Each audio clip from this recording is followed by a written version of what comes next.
मेरे प्यारे साथियों, आप बिस्तर पे सोने जा रहे हैं, इस बात की कोई गारंटी नहीं है कि इसके बाद आप उठ पाएंगे या नहीं उठ पाएंगे। हाय हाय, फलस्तीन के हालात आप देखो, आंखों से आंसू आ जाते हैं। हॉस्पिटल के ऊपर बमबारी की गई, बेचारे हॉस्पिटलों में जान बचाने गए थे। 500 से ज्यादा लोग उस हॉस्पिटल के अंदर एडमिट थे। बमबारी की गई और फलस्तीन के शहर गाजा में उस हॉस्पिटल के 500 मुसलमान मरीज मर गए। अल्लाह को प्यारे हो गए। और उनका वीडियो मेरे भाई आप देख ले तो आप तड़प उठेंगे।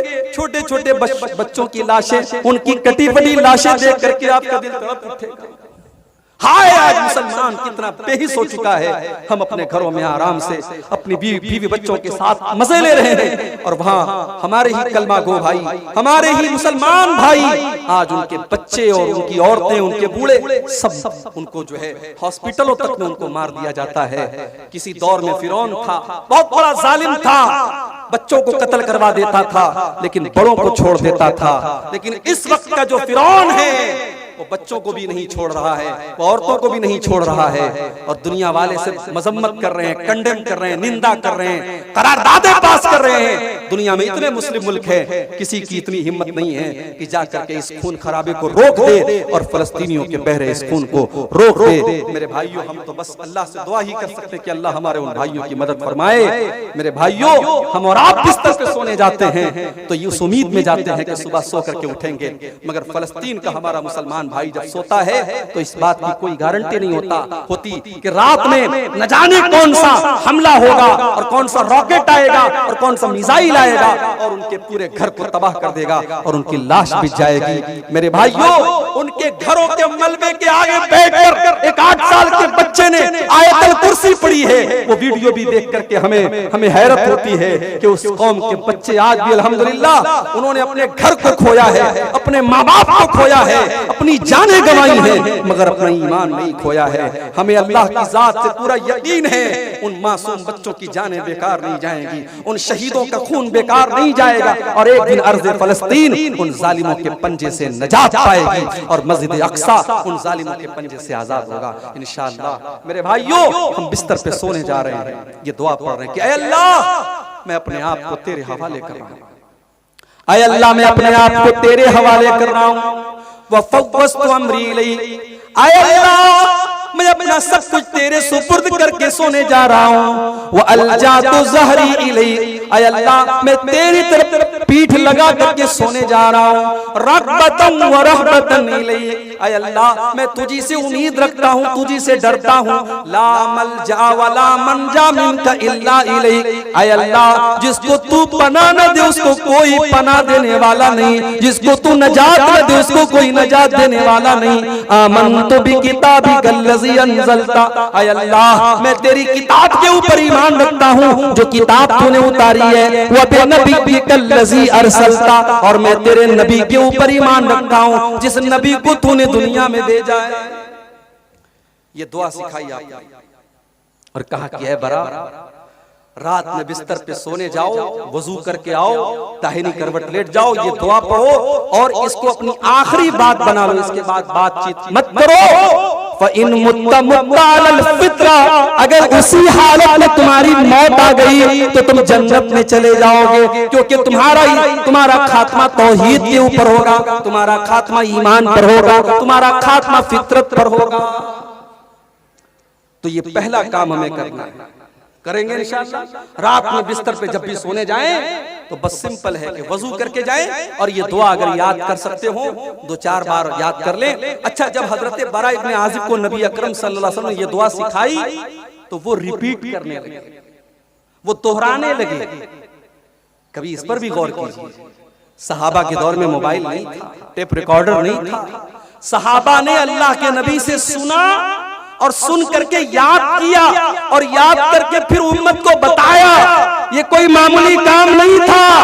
ज्यादातर सहाबा पढ़े लिखे नहीं थे, लिखना नहीं जानते थे। उन्होंने अल्लाह के नबी से जो कुछ सुना उसको याद किया और याद करके हमें और आपको सिखाया है। मेरे प्यारे साथियों, आज तो हमारे पास मोबाइल है, रिकॉर्डर है, सब कुछ कैमरा है, हम रिकॉर्ड कर सकते हैं। मगर आप देखिए सहाबा अल्लाह के प्यारे नबी की बातों को सुनते थे और फौरन याद करते थे। हजरत बरा इब्न आजिब कहते हैं जब अल्लाह के प्यारे नबी ने ये दुआ सिखाई तो मैं इस दुआ को दोहराने लगा, मैं रिपीट करने लगा, और जब मैं दोहराने लगा तो पूरी दुआ मैंने सही पढ़ी। एक जगह छोटी सी मिस्टेक कर दी। क्या मिस्टेक की मैंने? अल्लाह के रसूल सल्लल्लाहु अलैहि वसल्लम जो दुआ सिखाई थी उसमें अल्फाज क्या थे? वबे नबी की कल्लज़ी अरसलता, नबी की जगह रसूल का लफ्ज मेरे मुंह से निकल गया और मैंने कहा वबे रसूल कल्लज़ी अरसलता। इतना सुनना था। अल्लाह के प्यारे नबी ने कहा ऐ बरा, खबरदार, जो अल्फाज मैंने सिखाए हैं वही अल्फाज तुम्हें पढ़ना है। पता ये चला कि हमें दुआ में भी अपनी मर्जी से इजाफा नहीं करना है, हमें दुआ भी वही पढ़ना है जो प्यारे नबी ने सिखाई है। अजान के बाद की दुआ जो हम पढ़ते हैं, अल्लाहुम्मा रब्ब हाज़िहि दावति ताम्मा वस्सलातिल काइमा आति मुहम्मदनिल वसीलत वल फदीला व बअसहु मक़ामम महमूदन लज़ी वअदता। इस दुआ में भी कुछ लोग मिलावट करते हैं और इसमें एक लफ्ज बढ़ा देते हैं व दरजतर रफिया, और दुआ के लास्ट में क्या बढ़ा देते हैं? इन्नका ला तुखलिफुल मियाद। इस दुआ के अंदर ये इजाफा सही नहीं है। मेरे भाइयों, दीन नबी की बातों का नाम है, दीन नबी की पैरवी का नाम है। हम जब दुआ में अपने मन से इजाफा नहीं कर सकते तो शरीयत में अपने मन से इजाफा कैसे कर सकते हैं?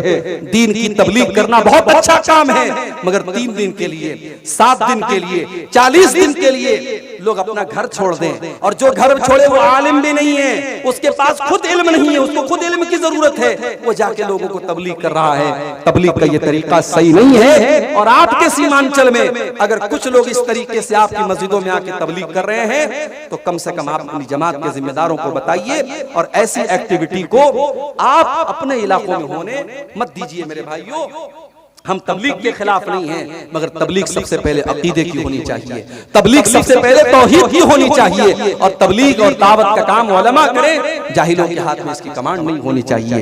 तो ये पहली चीज है कि अगर इस पर हम अमल करेंगे तो फरिश्ते उतरेंगे। अल्लाह के नबी ने फरमाया रात में बिस्तर पे अगर सोने के पहले वजू करके सोया जाए तो इंशाअल्लाह इससे फरिश्ते उतरेंगे और आपके लिए दुआ करेंगे। 15 चीजों में से पहली चीज। दूसरी चीज,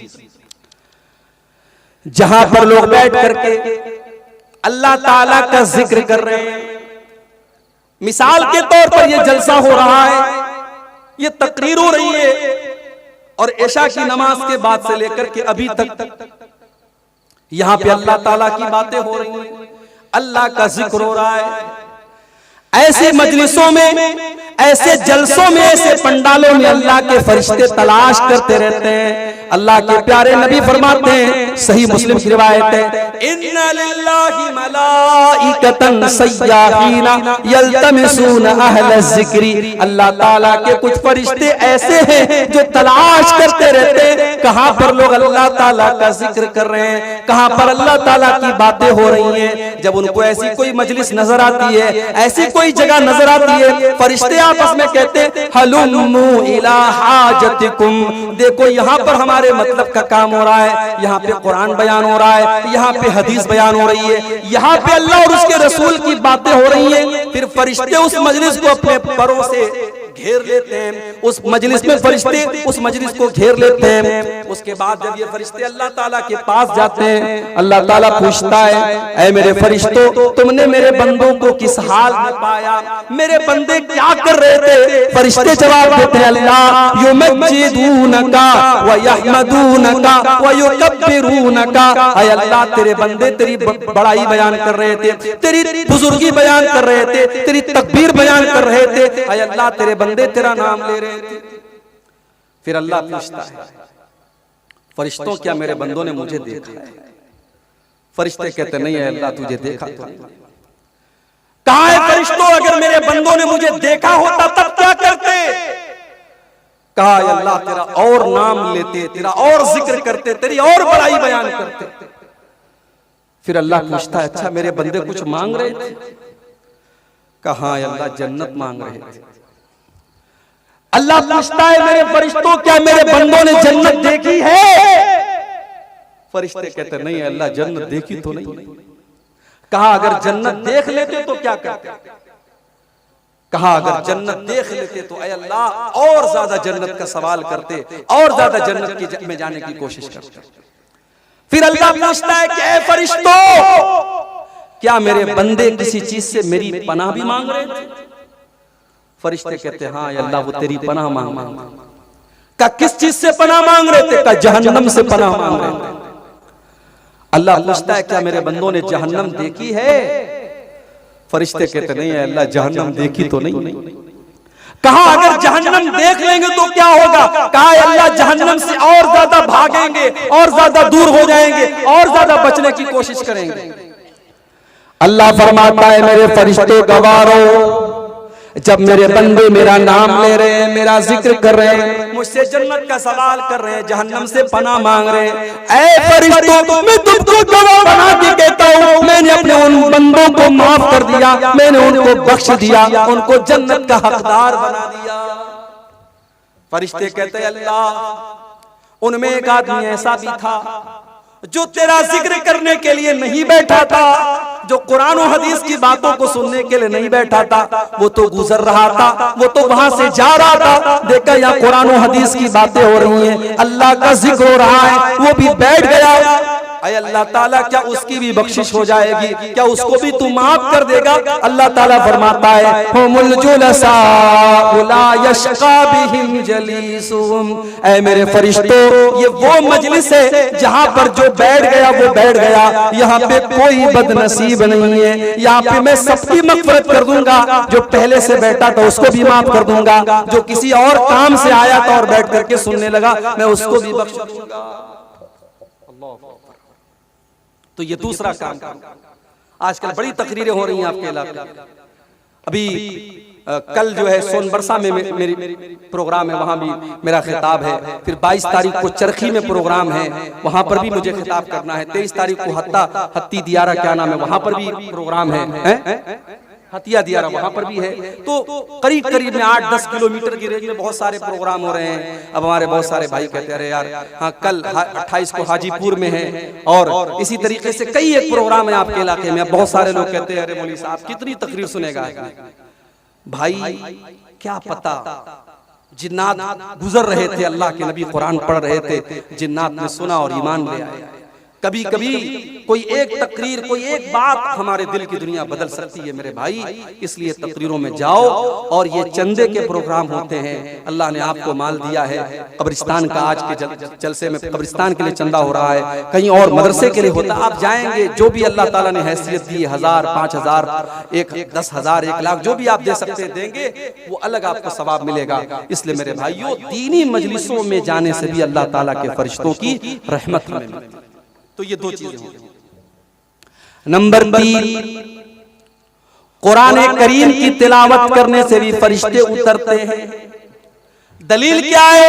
दलील बुखारी और मुस्लिम की हदीस है। अल्लाह के प्यारे नबी सल्लल्लाहु अलैहि वसल्लम के एक सहाबी हैं, नाम उनका क्या था? उसैद इब्ने हुज़ैर। उसैद बड़ा प्यारा नाम है। उसैद का मतलब समझते हो? शेर का बच्चा, शेर का बच्चा पैदा हो, ये नाम रखो, प्यारा नाम है उसैद। उसैद इब्ने हुज़ैर कुरान पढ़ रहे थे, सूरह बकरा, और उनका मासूम बच्चा यहया वहीं पर बैठा हुआ था, और एक घोड़ा खूंटे से बंधा हुआ था। हजरत उसैद इब्ने हुज़ैर रज़ी अल्लाह ताला अन्हु सूरह बकरा की तिलावत करने लगे, घोड़ा बिदकने लगा, घोड़ा भागने लगा, ये चुप हो जाते, घोड़ा चुप हो जाता, घोड़ा रुक जाता, ये कुरान पढ़ने लगते, घोड़ा फिर से बेचैन होने लगता। हजरत उसैद कहते मैं डर गया, कहीं घोड़ा मेरे बच्चे को कुचल न दे, मेरा बच्चा वहीं पर था। मैंने जल्दी से बच्चे को उठाया, और फिर मैंने घोड़े के ऊपर आसमान में देखा, मैंने देखा कि एक बहुत बड़ी बदली नजर आ रही है, एक बहुत बड़ी आसमान में बदली नजर आ रही है, जिसमें रोशनियां चमक रही हैं।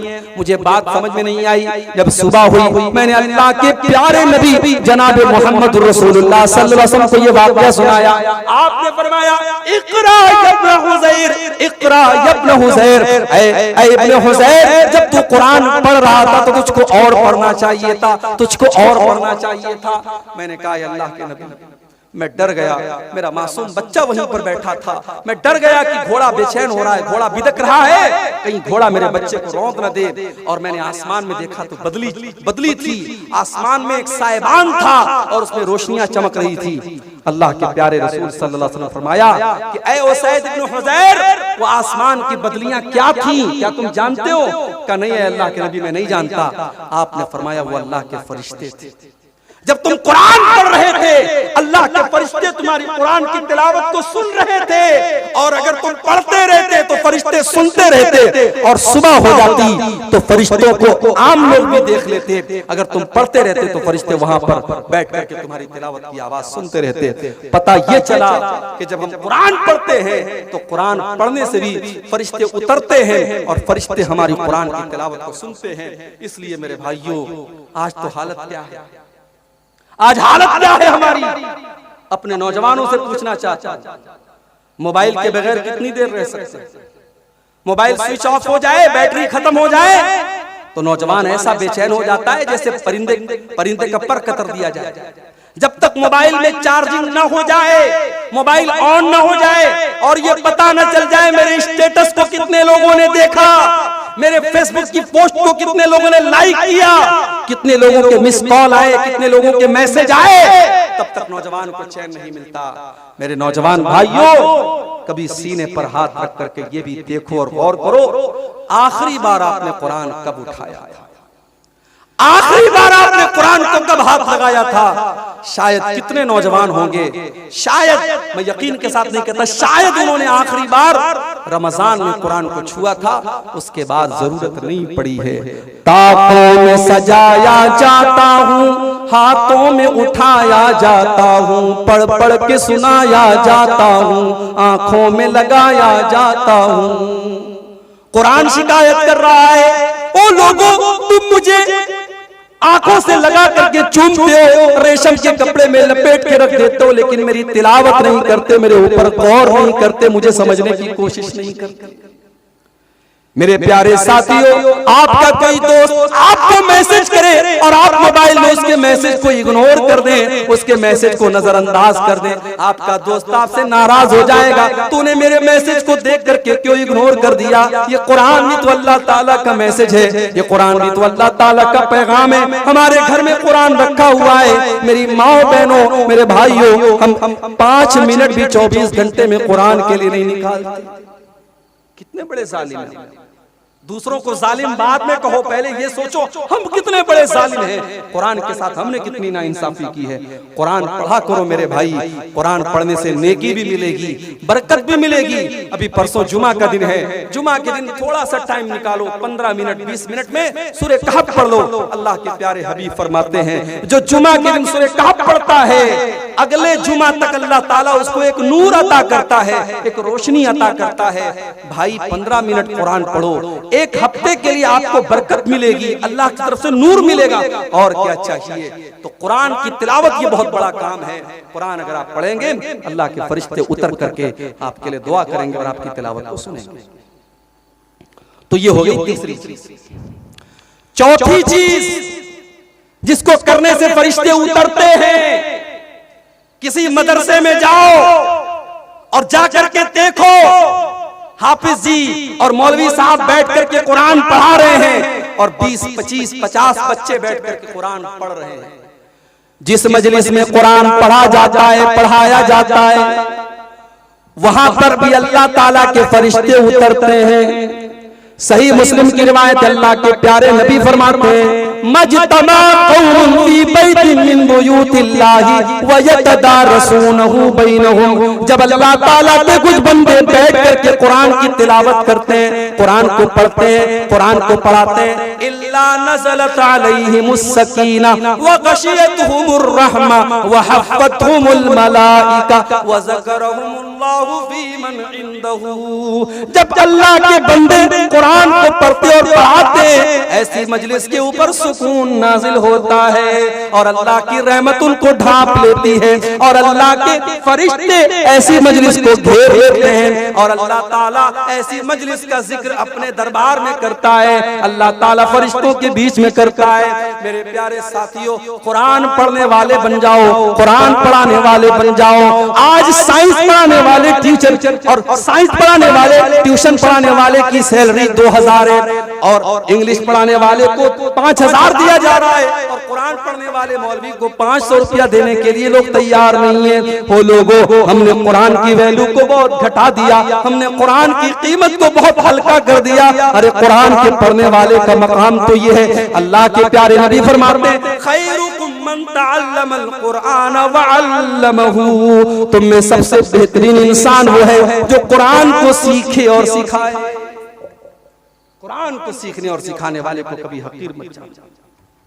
मदरसे के ये बच्चे बड़ी कुर्बानी के बाद हाफिज और आलिम बनते हैं।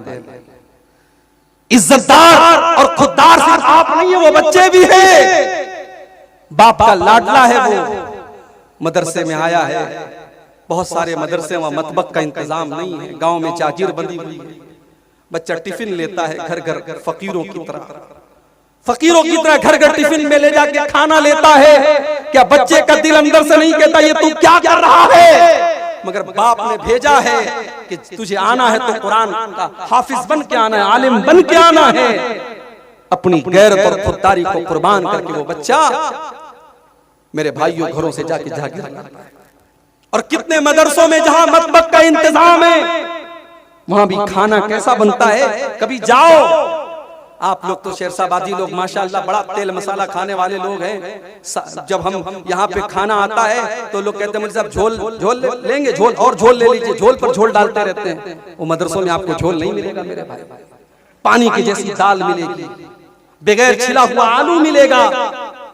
और हमारे दौर में, अब हालात हम नहीं बता सकते मौजूदा वक्त में, हमारे दौर में जब हम पढ़ते थे मदरसे में, इम्तिहान के मौके पर, मैं तो हॉस्टल में नहीं रहता था, आता जाता था, लेकिन इम्तिहान के मौके पर जब मैं हॉस्टल में रहता था तो देखता था कि नाश्ते में जो चना मिलता था तो वो चना इम्तिहान के मौके पर वो है मसालेदार मिलता था और बाकी साल में वो बिल्कुल सादा और सिंपल मिलता था। तो हमारे बंगाल के और झारखंड के बच्चे क्या करते थे, वो अलग से उसमें जो है बहुत सारी चीजें मिक्स करके चावल डाल के उसको जो है पकाते थे, बनाते थे। तो बड़ी कुर्बानियां देते हैं मेरे भाई, तब जाके आलिम बनते हैं।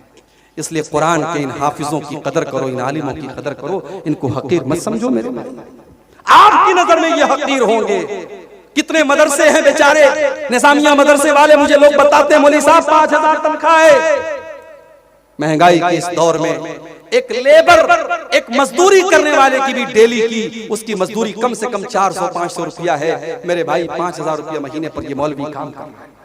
और कितने मदरसों में ये मुदर्रिस अपनी तनख्वाह जब तक खुद चंदा करके न लाए तब तक बेचारे को तनख्वाह नहीं मिल सकती। मदरसे का मैनेजमेंट कर जाओ, अपनी तनख्वाह खुद लेकर के आओ, वो बेचारा दौड़ धूप करके चंदा करके लाता है, तब ये मदरसे चलते हैं। बड़ी कुर्बानियों से ये मदरसे चल रहे हैं मेरे भाई। कुरान पढ़ाया जा रहा है, कुरान पढ़ा जा रहा है वहाँ। इन मदरसों को हकीर मत जानो मेरे भाई। अल्लाह के प्यारे नबी फरमाते हैं खैरुकुम मन तअल्लमल कुरान व अल्लमहु, तुम में सबसे बेहतरीन इंसान वो है जो कुरान को सीखता और सिखाता है।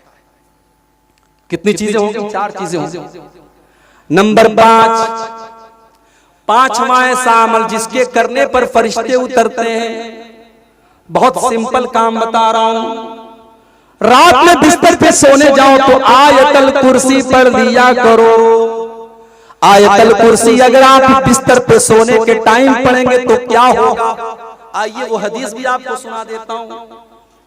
अबू हुरैरा रज़ी अल्लाह ताला अन्हु फरमाते हैं अल्लाह के प्यारे हबीब ने मुझे सदक़े फित्र के गल्ले की रखवाली का जिम्मेदार बनाया। इसका मतलब यह हुआ कि सहाबा के दौर में सदक़े फित्र गल्ला में दिया जाता था। इसलिए पैसे में, जो उलमा कहते हैं पैसे में दिया जाए, पैसे में दिए जाने की गुंजाइश हो सकती है, मगर अफजल और बेहतर ये कि गल्ले में दिया जाए।